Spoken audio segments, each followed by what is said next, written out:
Je suis Evelyne Bergeron, simple résidente de Saint-André d'Argenteuil, mais comme tout le monde est bien occupé à donner un coup de main aux sinistrés des inondations, je peux peut-être vous expliquer un peu ce qui se passe aujourd'hui. Donc, on est dimanche. On se retrouve dans le dôme qui appartient à la municipalité de Saint-André, donc à l'abri des intempéries. Et il y a eu un appel aux bénévoles. En fait, c'est les bénévoles beaucoup qui demandaient comment on peut aider. Donc, la façon la plus simple d'aider, c'est de venir remplir des sacs de sable. Alors, vous voyez, il y a énormément de gens qui sont venus depuis, je dirais, à peu près 13 heures aujourd'hui, ça se passe ici. Sinon, il y avait eu d'autres endroits un peu partout dans la municipalité où les gens allaient aider à remplir des sacs de sable. Vous êtes venus ici pour aider. Est-ce que vous êtes touché par les inondations? Moi, non. Personnellement, ma maison, j'habite en haut de Saint-André, mais on a vu l'appel sur les réseaux sociaux, puis j'ai voulu aider les gens de ma communauté. Alors, on est en compagnie de Marie-Félix. Tu es venue donner un coup de main pour remplir des sacs de sable? Ouais. Pourquoi tu es venue faire ça? Parce que ça me tentait d'aider les autres. Parce qu'il y a comme un problème, parce qu'ils ont besoin d'aide, parce que leur maison, c'est comme l'eau, elle est proche. Fait que là, il faut les aider. On est en compagnie de Marc Bastarache, représentant pour la bière Farnham. Tu es venu donner un coup de main aujourd'hui? Oui, exactement. Puis, vu la situation, sur Facebook, il y avait des messages comme quoi Subway avait commandité. Alors, moi et Philippe, on a parlé de la possibilité d'amener de la bière puis de la poutine. Alors, Philippe est venu s'installer directement sur place avec sa roulotte. Puis, on a amené de la bière pour que les gens puissent manger un peu pendant cette journée assez effrénée. Mon nom est Philippe Rochon, propriétaire du camion Le Poutine Fest.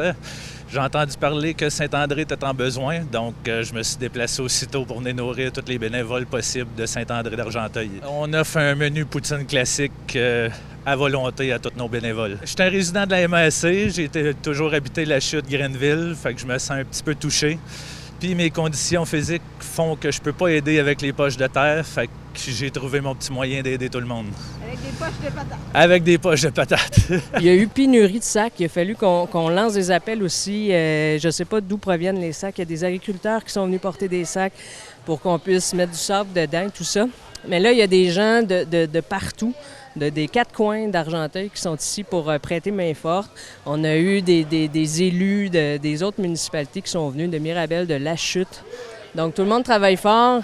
On remplit les camions avec les sacs de sable. Et là, les sacs de sable sont transportés à différents endroits dans la municipalité où, là, les gens qui sont vraiment aux prises avec les inondations peuvent aller faire le plein de sacs et les installer devant leur maison pour essayer de limiter les dégâts. Monique Langevin, ça fait longtemps que vous êtes ici à donner un coup de main?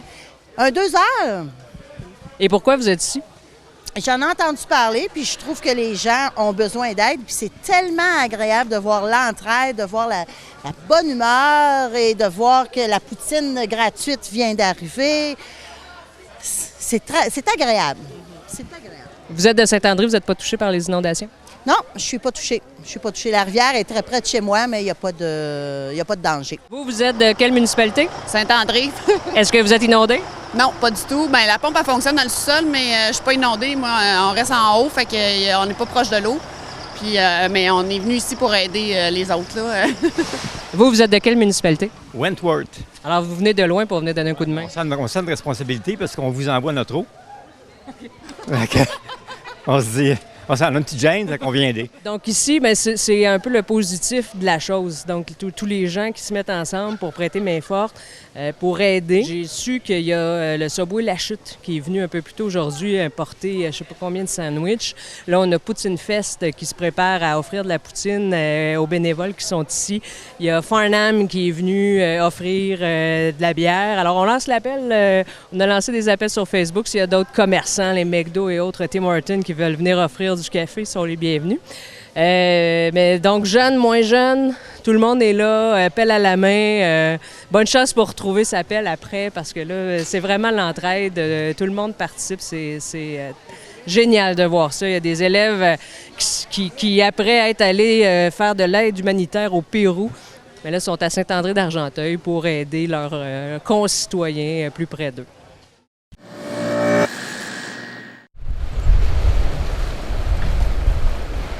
Le 7 mai, comme vous le savez tous, on est inondé à Saint-André d'Argenteuil depuis le 17 avril, la première crue qui est arrivée.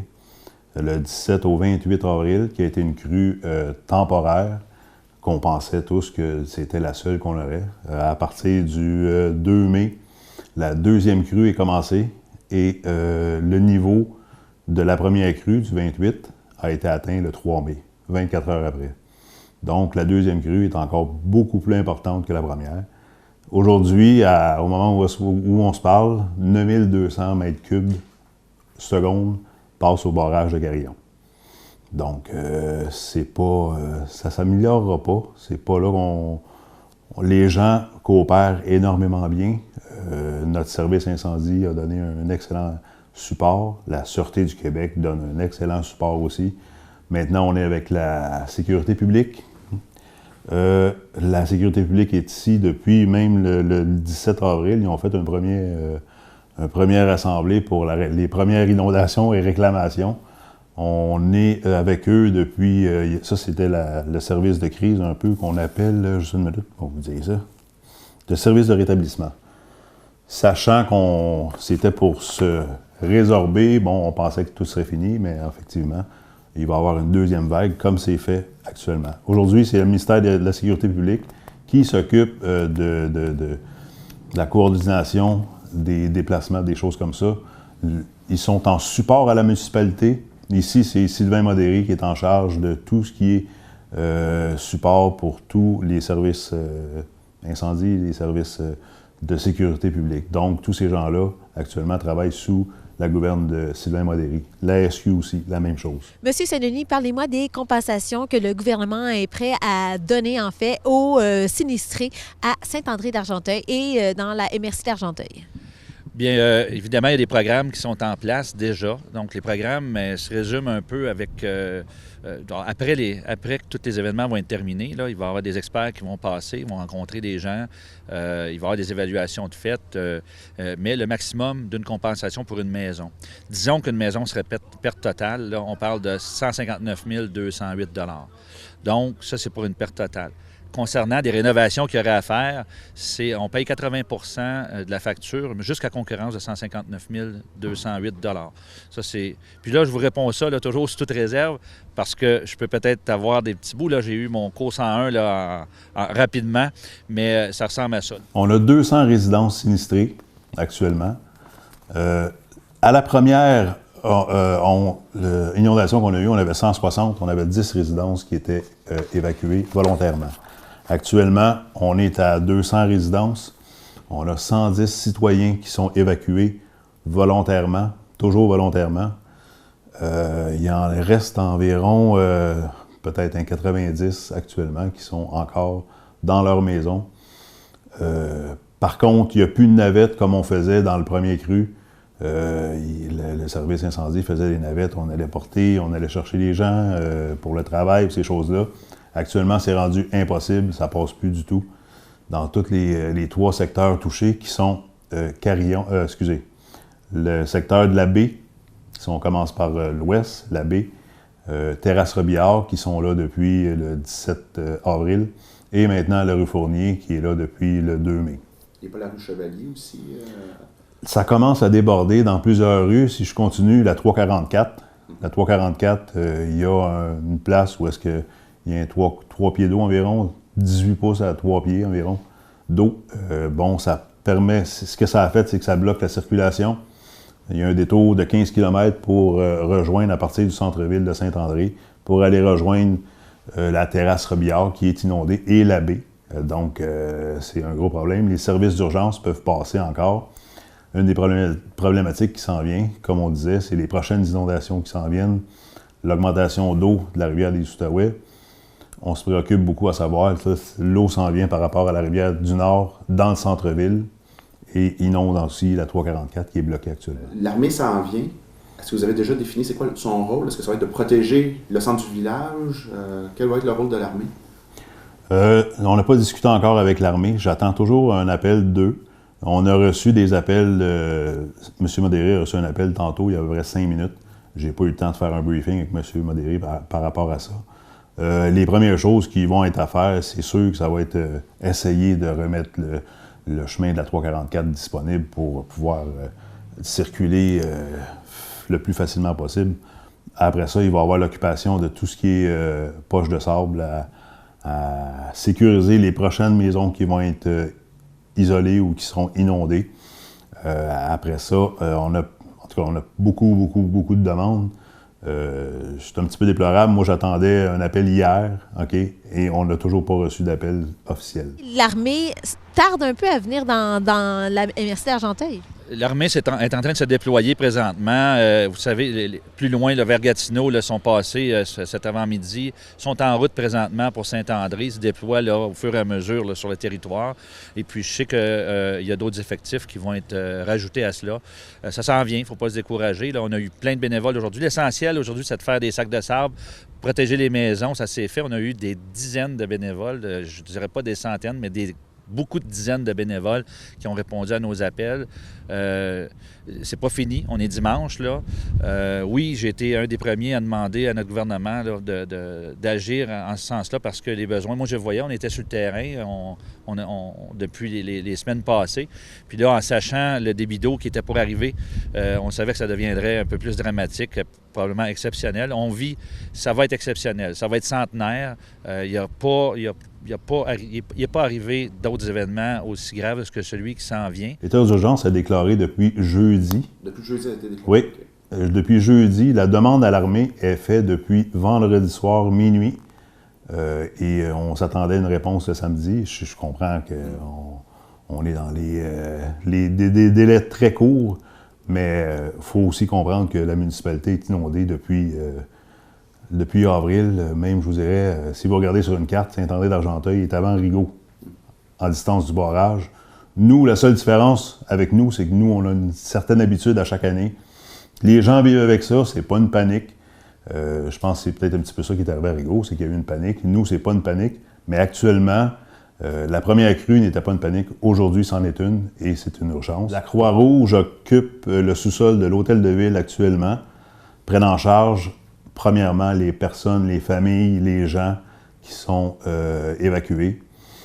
Ils sont relocalisés. Il y a déjà des gens qui sont relocalisés depuis au moins 4 jours par la Croix-Rouge et sont principalement des motels environnants, soit le petit motel ici à Saint-André, le motel Aidé, il y a aussi la Lorraine, il y a aussi disponible le Carling Lake. C'est toutes des choses qui sont... les gens sont relocalisés là. Par la Croix-Rouge, la Croix-Rouge aussi s'occupe des animaux. Il faut aussi penser aux animaux de compagnie.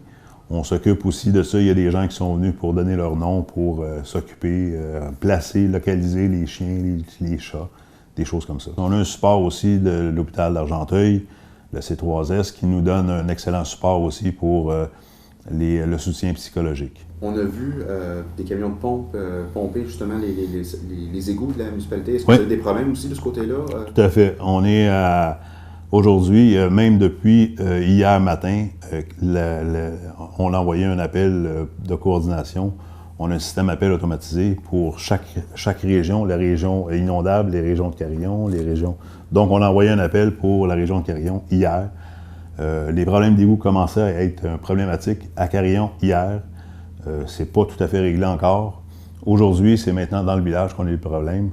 La solution temporaire qu'on a, c'est qu'on fait du pompage directement de camions jusqu'à nos étangs. Une quinzaine de militaires de Valcartier ont finalement été déployés à Saint-André-d'Argenteuil le 7 mai. Le numéro d'urgence pour les résidents de Saint-André-d'Argenteuil est le 514-970-5254. 514-970-5254. Je veux pas quitter. C'est toute ma vie, ça. Excuse-moi. Ça fait 37 ans que je suis. Je veux pas aller ailleurs. C'est un dur coup pour Ida Chénier, cette résidente de Saint-André-d'Argenteuil. Le 8 mai dernier, elle a dû quitter sa maison en catastrophe. Elle n'a pris que quelques vêtements. J'ai vu monter l'eau à vue d'œil. À 3 heures le matin, j'en avais peut-être pas à ma dernière marche, mais à 8 heures, quand j'ai appelé à l'aide, c'était plus haut déjà que ça. Ça montait donc au premier plancher, c'est rentré dans la maison. Ouais. Oh oui. Au moins 8 pouces dans la maison partout. Depuis, elle n'a pas remis les pieds chez elle. Tout est resté là, figé dans le temps. Ses meubles et ses souvenirs pourrissent dans l'humidité. Quelques dizaines de sinistrés des inondations de ce printemps devront faire leur deuil de leur maison car elles seront rasées. Mais pour ajouter à leur cauchemar, voilà qu'ils apprennent qu'ils ne pourront pas se rebâtir sur leur propre terrain. Elle va se faire rembourser par la sécurité publique, la maison, tout ça, puis elle est obligée de s'expatrier ailleurs, soit dans Saint-André ou dans la Chute. Qu'est-ce qui arrive avec son terrain? Le terrain, je pense que ça devrait être une récupération de la municipalité. Le maire de Saint-André d'Argenteuil se tourne maintenant vers Québec pour demander que le décret adopté en 2011, après les inondations de la vallée du Richelieu, soit applicable à sa municipalité. Cette disposition spéciale stipule qu'en zone inondable 2-20 ans sont permises la réfection ou la reconstruction d'une habitation domiciliaire détruite, devenue dangereuse ou ayant perdu au moins 50 % de sa valeur. Vous, ça vous fait pas peur, l'eau, dans les années futures? Absolument pas. Absolument pas. Surtout si on a le droit de remonter un peu, j'aurai plus jamais d'eau là-dedans. Là. Le préfet de la MRC d'Argenteuil et les maires de la région ont envoyé une lettre au premier ministre et espèrent une réponse rapidement. Ici Ève Couture, Radio-Canada, Saint-André d'Argenteuil. Là, est-ce que vous avez vu qu'elle a baissé un peu depuis hier? 1 pouce, à peu près qu'elle a descendu depuis hier. 1 pouce? Ouais, c'est la première fois qu'elle recommence à descendre. Là.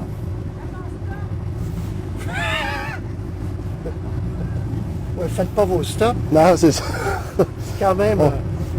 Vous, ça fait combien de temps que vous êtes dans la région? Ça fait 10 ans que j'habite ici. C'est la première fois qu'on voit ça, c'est sûr. Là. Ça fait première fois en 100 ans, je pense. Le défi, c'est le temps aussi, là, parce qu'au début, bon, les gens s'organisent comme ils peuvent. Là, à un moment donné, est-ce que vous sentez le facteur temps qui commence à jouer sur le mental du monde? Bien, le mental, ça joue, c'est sûr. Surtout qu'on travaille puis on recommence tout le temps la même affaire. C'est tout le temps de recommencer, monter plus haut nos affaires, puis essayer de sauver tout le temps qu'est-ce qu'on a. Puis en sachant qu'on perd du stock au fur et à mesure, puis on sauve qu'est-ce qui a le plus de valeur pour commencer. Là. Fait que c'est d'essayer de doser toutes les affaires sans se brûler, puis parce que là, on travaille jour et nuit. Des fois, le vent il se lève la nuit, la vague elle cogne des murs, puis les arbres descendent par ici. Comment vous qualifiez l'aide que vous avez reçue jusqu'ici, vous, dans la communauté? Bien, ici, on a eu de l'aide pas mal de la ville de Saint-André, les pompiers. On a eu de l'aide. Nous autres, l'armée vient d'arriver, mais comme qu'on voit, moi, j'étais déjà parti quand l'armée est arrivée. Fait que, chez vous? Ça, c'est chez nous ici. Eh là là! Ça, c'est... J'ai de l'eau au rez-de-chaussée dans la maison. C'est carrément dans la rivière, là. Vous, c'est même Ouais. sur le bord. Moi, je suis plus capable avec des grandes bottes de rentrer dans la maison. Il y a trop d'eau. On y va en chaloupe. Et ça, d'habitude, à chaque printemps, est-ce que vous en avez un peu à chaque fois? Un petit peu sur le terrain, mais pas comme ça du tout. Là, c'est... Qu'est-ce que vous faites avec votre maison? J'aurais pas le choix de la mettre à terre, je crois. Il n'y a plus rien de bon. Là. Les murs sont inondés, le plancher est inondé, le solage a travaillé, il a craqué. Regarde ici, ça c'est un de mes voisins. L'eau est dans le milieu de sa porte patio. Eh là là là là! OK. Ça, c'est vraiment les cas les plus sévères. C'est ça. Ça, c'est une reconstruction. Disons, ça fait déjà un mois qu'on est inondé. Contrairement, on voit bien des places en ce moment, que ça fait une semaine ou deux, là, mais nous autres, on est dedans. Puis dans les programmes, il y a la sécurité publique qui nous dit bien des belles choses. On souhaite quoi? Qui sont supposés de nous aider de tous les dommages, comme moi, ils sont supposés de m'aider monétairement pour reconstruire la maison. C'est de savoir s'il va y avoir assez de budget aussi, parce que le Québec est inondé, là. On ne sait pas, on s'inquiète. C'est une chose le voir ouais. À la télévision et de le voir et de le vivre comme ça. Ça, c'est la maison. Votre maison, ça? Oui, c'est ça. Ouais. La maison enragée ici. L'eau est... Ça fait 4 pieds d'eau, 5 pieds d'eau dans la cave. Puis votre premier plancher? Non, c'est bon. J'ai encore un bon 18-20 pouces. Vous attendez à revenir là quand? Pas avant un mois. Un mois? Pas attendre que l'eau descende comme il faut. Puis ça sera pas avant un mois, ça. C'est le facteur temps. Oui, c'est ça. Comme moi, là, je sais que je vais rebâtir sûrement. Mais dans combien de temps? Quand est-ce que je vais avoir de l'aide pour la construire? Ça va-t-il dans 1 an, dans 6 mois, dans 2 ans? J'ai deux petites filles, une fille de 3 ans. Là? Vous faites quoi? Là? Vous habitez où? Là, c'est la Croix-Rouge qui m'ont... Ils m'ont évacué d'ici, puis ils m'ont envoyé à l'hôtel La Lorraine à la Chute. Puis ils me payent des repas, 3 repas par jour. On a de l'aide de la Croix-Rouge, on a beaucoup d'aide pareil.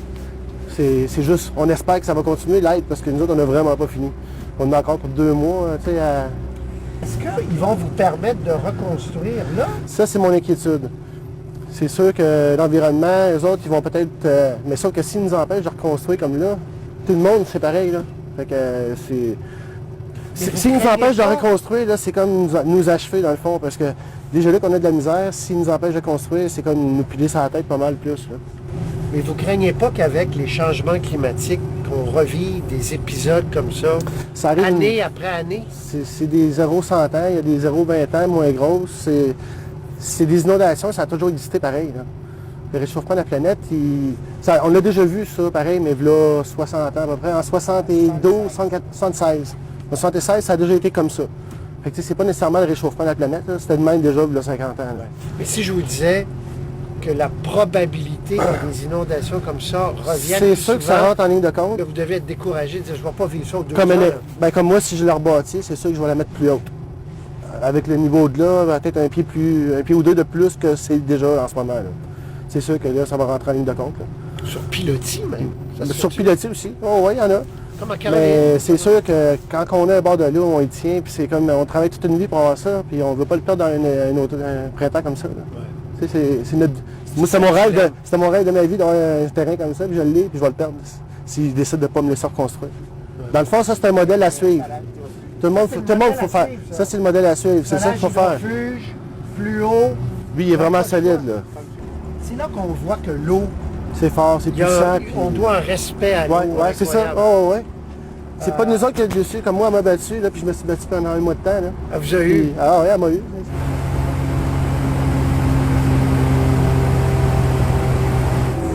Quand tu sais comment ça peut sortir des fois le monde, hein, les pompes, puis ça travaille fort là, pendant... Ça brise, faut tout le temps que tu checkes ça fuck. Tu dors pas jour et nuit. Si tu t'endors puis ça fuck, tu travailles avec plein d'eau. Ici, c'était le quai de l'ancien traversier qui allait sur l'île Carillon. Puis là, on voit même plus le quai du traversier. Là. C'est quoi votre découverte dans tout ça? C'est qu'on est plus fort qu'on pense? La nature est forte. La nature est forte, puis l'eau, c'est plus fort que... On a beau travailler fort, mais ça m'a amené, c'est plus fort que nous. Comme là, nous autres, c'est ça. Elle nous a battus. Elle nous a achevés aussi. Et vous avez fait peur à votre voisin? Qu'est-ce qui est arrivé? Oui, disons qu'il m'est arrivé une petite aventure assez dangereuse. Vous êtes tombé? J'ai tombé. Je voulais poser un petit moteur après ma chaloupe, puis j'ai détaché la chaloupe. J'avais mis un pied dans la chaloupe, puis l'autre en dehors de la chaloupe. Puis là, avec la courant, ça a tiré. Ça a tiré, puis là, j'avais plus de force. J'avais une petite assiette, là, j'ai tombé à plein ventre là-dessus. C'est la voisine qui m'a vu plus loin, puis elle a lâché les cris à son chum, puis lui, il a appelé mon gendre. Vitement sont arrivés quand lui m'a... Ils ont sauvé la dernière minute. Quand il m'a ramassé, j'avais plus connaissance, j'avais plus rien. Fait qu'aussitôt qu'il m'a eu sorti de là, je me suis comme réveillé un petit peu. Et puis c'est ça qui était mon aventure.